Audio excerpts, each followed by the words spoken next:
Bharatiya Janata party Bihar में बड़ी सफलता के बाद धर्म संकट में आ गई है। अब ये धर्म संकट क्यों है, किस कारण से है, इस पर तो हम चर्चा करने बैठे ही हैं। लेकिन आपको बता दें कि आज बिहार में कई ऐसी घटनाएं हैं जिस घटनाओं पर हमारी भी नज़र है और आपकी भी नज़र ज़रूर होगी कि क्या कुछ हो रहा है। पहली तो ये कि आज वाम दलों ने और ट्रेड यूनियंस ने जम करके बिहार और देश में व्यापी हड़ताल करने का एक योजना बनाया है और धीरे धीरे सड़कें सुनी होने लगी हैं और ख़ास करके विपक्ष में बैठी आरजेडी ने इसका समर्थन भी किया है और भी कई दलों ने समर्थन किया है। लेकिन आरजेडी के समर्थन के बाद बिहार में इसके असर देखने की संभावना व्यक्त की जा रही है। लेकिन उससे भी बड़ी खबर है कि आज 17वीं विधानसभा बिहार विधानसभा के सत्र की शुरुआत से पहले राज्यपाल फागू चौहान जी का भाषण होगा।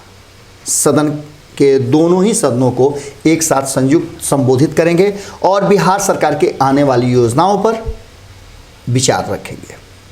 सदन के अंदर जो कार्रवाई होगी वो तो हम आपको दिखाएंगे ही, इसके साथ ही हम आपको उस असमंजस और धर्म संकट की भी बात बताने के लिए बैठे हैं जिसको लेकर के भारतीय जनता पार्टी अब पूरी तरह से योजना बनाना और मंथन करना शुरू कर चुकी है। आपको बता दें कि जिस तरह से नीतीश कुमार को लेकर के भारतीय जनता पार्टी ने एक योजना बनाई है, कम सीटों के बावजूद नीतीश कुमार को मुख्यमंत्री बनाने का जो हिम्मत दिखाया है, इससे एक बात तो तय है कि एहसानों तले दबे नीतीश कुमार कहीं ना कहीं भारतीय जनता पार्टी की कई ऐसी बातों को मानने के लिए विवश हो जाएंगे। इस विवशता में एक बड़ी बात है चिराग पासवान को लेकर के ज़्यादा धर्म संकट में भारतीय जनता पार्टी है। जैसा कि भारत लाइव ने आपको पहले ही बताया था कि चिराग पासवान ने गाहे बगाहे या फिर न सोचे समझे भी कहीं ना कहीं बड़ी मदद कर दी है भारतीय जनता पार्टी की। खास करके इस चिराग पासवान के जो हिम्मत था अकेले चुनाव लड़ने का, इस अकेले चुनाव लड़ने की हिम्मत ने एक बात तो ज़रूर कर दिया है कि बिहार में भारतीय जनता पार्टी को पूरी तरह से मजबूती के साथ खड़ा कर दिया है। दूसरी सबसे बड़ी पार्टी एक लंबे समय के बाद भारतीय जनता पार्टी बनी है और इसके पीछे कहा जा रहा है कि चिराग पासवान का हाथ है। और इतना ही नहीं, भीतर खाने में तो ये भी बात कही जा रही है कि चिराग पासवान ने पूरी तरह से योजनाबद्ध तरीके से भारतीय जनता पार्टी के आइडियोलॉजी और उसके द्वारा तय किए गए जो एजेंडा थे उस पर काम किया है। अब ये कितना सच है ये तो बाद में पता चलेगा, या फिर चिराग पासवान की जो चुप्पी है वो बहुत कुछ कह रही है। आपको पता है कि चिराग पासवान की पार्टी की तरफ से लगातार प्रधानमंत्री को चिट्ठी लिखी जा रही है। चिट्ठी लिखने के साथ साथ ये कहा जा रहा है कि रामविलास पासवान की, आज हम इसलिए इस चर्चा को और विशेष रूप से कर रहे हैं कि सबसे पहले चर्चा भारत लाइव ने इसकी शुरुआत की थी, क्योंकि भीतर खाने से जो हमारे पास सूचनाएं मिली थी उसके अनुसार चिराग पासवान किसी भी परिस्थिति में दोनों ही छोड़ने वाले नहीं थे, न तो मंत्रालय और न ही वो बिहार में एकमात्र राज्यसभा की सीट जो उनके पिता के निधन के बाद खाली हुई है वो छोड़ने के लिए तैयार है। अब इन सब बातों को लेकर के चिट्ठी लिखने का सिलसिला जो है वो चालू हो गया है। जिस तरह से लगातार एलजेपी की तरफ से प्रधानमंत्री को लगातार चिट्ठियां लिखी जा रही हैं, हमने भी खबरों को दिखाया है और इसको लेकर के कहीं ना कहीं भारतीय जनता पार्टी और ख़ास करके 3 लोगों की स्थिति बिल्कुल धर्म संकट वाली हो गई है। लगातार अपना हनुमान मानने वाले प्रधानमंत्री नरेंद्र मोदी और लगातार चिराग पासवान की बड़ाई करने वाले अमित शाह और पार्टी के अध्यक्ष जेपी नड्डा, इन तीनों के लिए असमंजस की स्थिति हो गई है। क्या कुछ होगा, हालांकि इसमें बहुत सारी बातें और कही जा रही है। आज भोरे भोर में जो आपके साथ हम ये संवाद कर रहे हैं, इस संवाद के पीछे बिहार की आने वाली राजनीति का एक बड़ा भविष्य छिपा हुआ है। क्या जिस तरह की बातें और चर्चाएं भीतर खाने में शुरू हो गई हैं और चर्चाएं चल रही हैं कि क्या चिराग पासवान को एनडीए से बाहर कर देगी भारतीय जनता पार्टी, ऐसा संभव नहीं लगता है।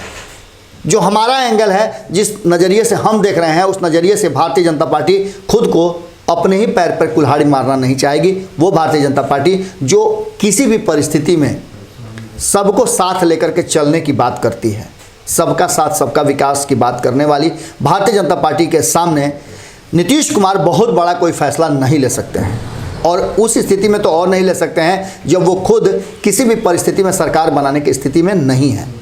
नीतीश कुमार मुख्यमंत्री का पद छोड़ नहीं सकते हैं और ऐसी स्थिति में नीतीश कुमार को भारतीय जनता पार्टी की बातें माननी होगी।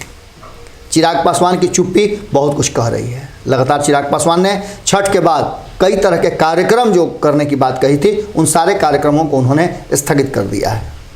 लगातार प्रधानमंत्री तक एलजेपी के नेताओं द्वारा और पदाधिकारियों द्वारा चिट्ठियां लिखी जा रही हैं। इन चिट्ठियों में वो बातें हैं कि रीना पासवान को हर हाल में ये राज्यसभा की जो सीट है वो दी जाए, उम्मीदवारी दी जाए। हालांकि जदयू की तरफ से इस पर कड़ी आपत्ति है, लेकिन ये आपत्ति निरस्त हो सकती है अगर भारतीय जनता पार्टी एक बार फैसला कर दे। भारतीय जनता पार्टी के फैसले के सामने नीतीश कुमार की एक नहीं चलने वाली है। आने वाले बिहार की राजनीति के साथ साथ देश के अलग अलग राज्यों की राजनीति भी फोकस होगी कहीं ना कहीं, और ऐसी स्थिति में भारतीय जनता पार्टी नहीं चाहेगी एक खास वर्ग को नाराज करना। अब देखने वाली बात ये होगी कि इन सब के बीच में जो धर्म संकट की स्थिति है उससे कैसे निपटती है भारतीय जनता पार्टी, ये एक बड़ा प्रश्न है।